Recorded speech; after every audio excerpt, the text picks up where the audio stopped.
Morning, sir. This area is restricted. Command staff parking only. All right. Do you have authorization to park here? Yes. I'm not seeing any placard displayed. There isn't one. Okay. I'm going to need you to step out of the vehicle for a moment. Sir, keep your hands visible. Relax. Chief of Police. At 7:40 a.m. on a quiet Tuesday morning, Officer Daniel Hayes believed he was doing exactly what he had been trained to do: enforce the rules, protect restricted areas, remain alert, never hesitate. 2 months out of the academy, 67 days into active duty, still on probation, still being watched, still trying to prove he deserved the badge pinned to his chest. The downtown headquarters of the Metro Police Department stood tall against the early light. Officers moved in and out through secured doors. Patrol vehicles lined the curb. Detectives in plain clothes stepped inside carrying case files and coffee cups. Routine, predictable, controlled. But for a rookie officer assigned to perimeter duty, routine was where mistakes happened. Or where reputations were built. Hayes had been placed on parking enforcement detail near the command entrance. It wasn't glamorous work. It wasn't high-speed pursuit. It wasn't tactical response. It was observation.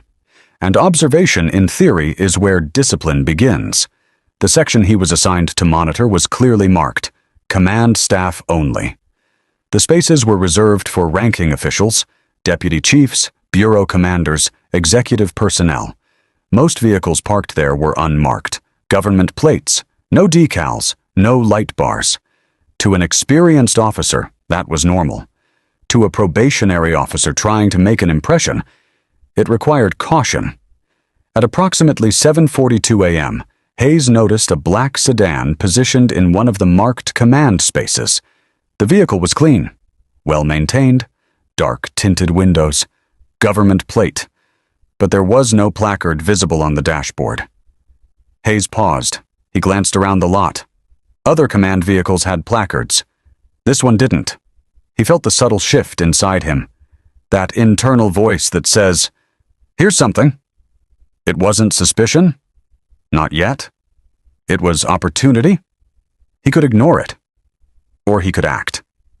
In training, they had emphasized vigilance. Never overlook anomalies.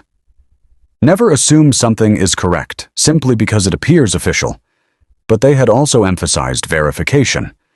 And that second part would matter more than he realized. Hayes approached the vehicle with measured steps. Body camera recording. Radio clipped to his shoulder. Morning light reflecting faintly off the hood of the sedan. He knocked on the driver's side window. The glass lowered smoothly. Inside sat a composed man in a navy business suit, mid-50s. Calm expression, eyes steady, not startled, not nervous, just observant. "Morning, sir," Hayes began. "This area is restricted. Command staff parking only." The man looked at him evenly. "I'm aware." No tension, no explanation, just acknowledgement. Hayes continued. "Do you have authorization to park here?" "Yes." The answer was immediate, confident, uncomplicated, but Hayes couldn't see a placard. And in that moment, something subtle happened.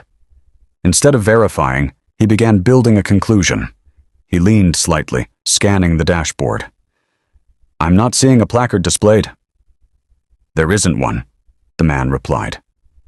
That was the moment the situation could have de-escalated. Hayes could have run the plate.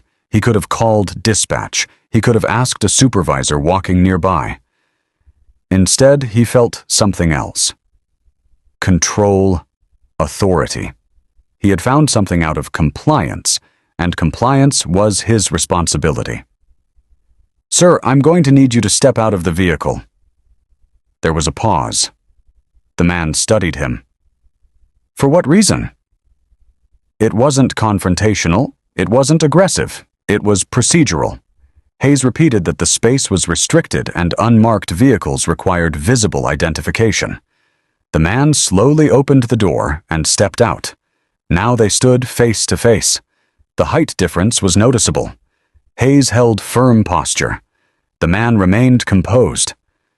This space is assigned to command personnel, Hayes said again.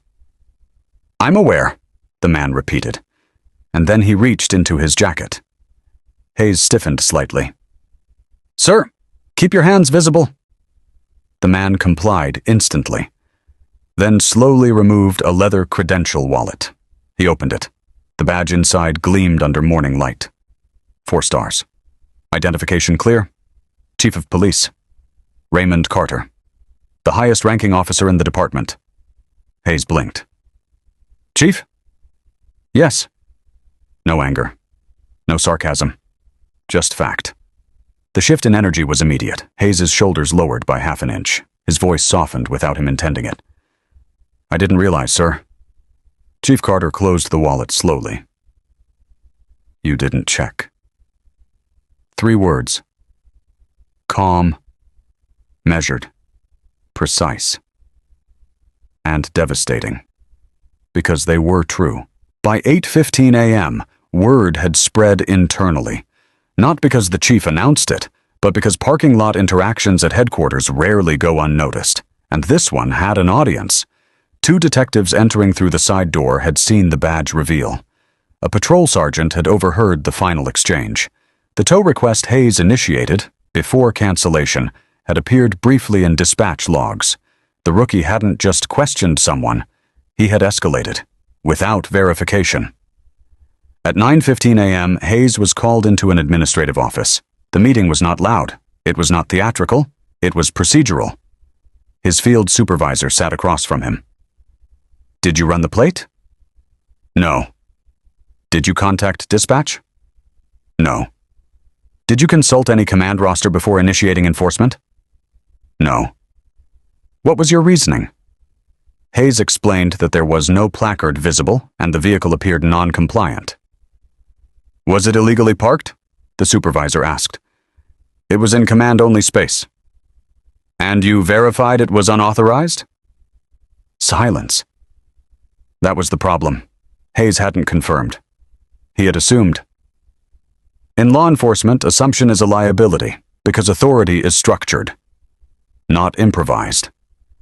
Later that afternoon, Chief Carter reviewed the body camera footage personally. He did not raise his voice. He did not request suspension.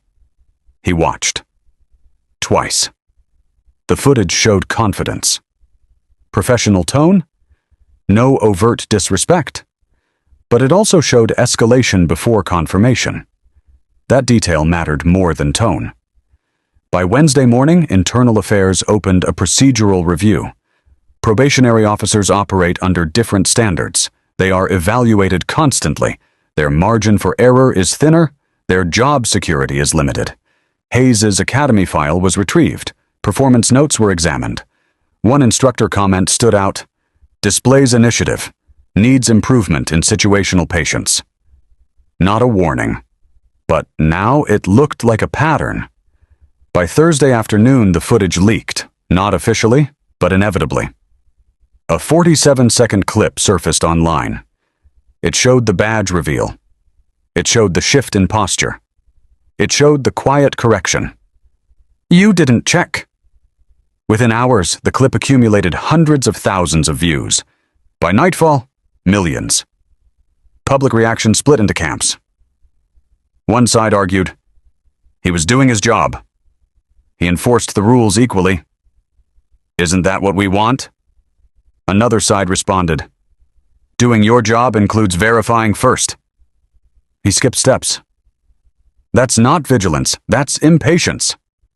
Law enforcement forums debated intensely. Training officers weighed in. Former chiefs offered commentary. The consensus among experienced professionals was consistent. Verification must precede enforcement. Not the other way around, because escalation without confirmation undermines credibility. Friday morning, Hayes was placed on administrative leave pending final review. He returned his patrol vehicle, his radio, his access badge. The same building he had guarded days earlier now felt different walking out. Quiet, watching, evaluating. The review panel convened Monday. They analyzed BODYCAM timestamps, dispatch logs, parking assignment records, training transcripts, probation performance notes. The most damaging element wasn't the confrontation itself. It was the tow request. Hayes had initiated a vehicle tow before confirming ownership. That action crossed from inquiry into enforcement. Without verification. And enforcement, when misapplied, carries consequences. The panel reached a unanimous conclusion. Failure to follow verification protocol prior to enforcement action. On Tuesday afternoon, Hayes was informed. His employment was terminated, effective immediately. Total service, 67 days. He did not argue. He did not appeal. Probationary status limited those options. He left quietly. Chief Carter addressed the department that week. No names mentioned, no shaming. Our authority, he said, comes from procedure, not impulse, not ego, not assumption. He paused. If you don't verify, you don't enforce. It wasn't about the badge reveal. It wasn't about embarrassment. It was about discipline. Months later, the department updated policy. Probationary officers could no longer initiate towing requests without supervisor approval. Automatic plate verification became mandatory before citation issuance on department property. Command parking protocols were clarified, though not significantly changed. The black sedan remained unmarked. Because it didn't need to be marked, the system already accounted for it. The viral clip continued circulating. It became a training tool. Academies used it during scenario analysis, not to mock, not to shame, but to ask recruits a simple question. At what moment should verification have occurred? The answer was obvious in hindsight. Before the knock. Before the request to exit. Before the tow call. Before authority was exercised. Verification is not weakness. It is foundation. 3 years later, Chief Carter was asked in an interview whether the termination had been excessive. His response was measured. This wasn't about punishment. It was about trust. The public expects us to operate by standards. If we don't follow them internally, we lose credibility externally. No bitterness, no theatrics, just clarity. As for Hayes, records show he relocated out of state. His certification remained inactive. The internet never forgets. Search results attach quickly to moments like that. But beyond career consequences lies something deeper. A lesson. Confidence is valuable. Initiative is encouraged. But unchecked authority, even for seconds, can erode trust. The Tuesday morning sun rose the same way it always had. Officers still park, rookies still patrol, command staff still walk through side entrances. But somewhere in that building, during academy briefings and field training sessions, a clip still plays, and instructors still ask, "What step was skipped?" Because in law enforcement, the smallest skipped step can become the loudest lesson. And sometimes, the person you think you're correcting is the one who defines your standard.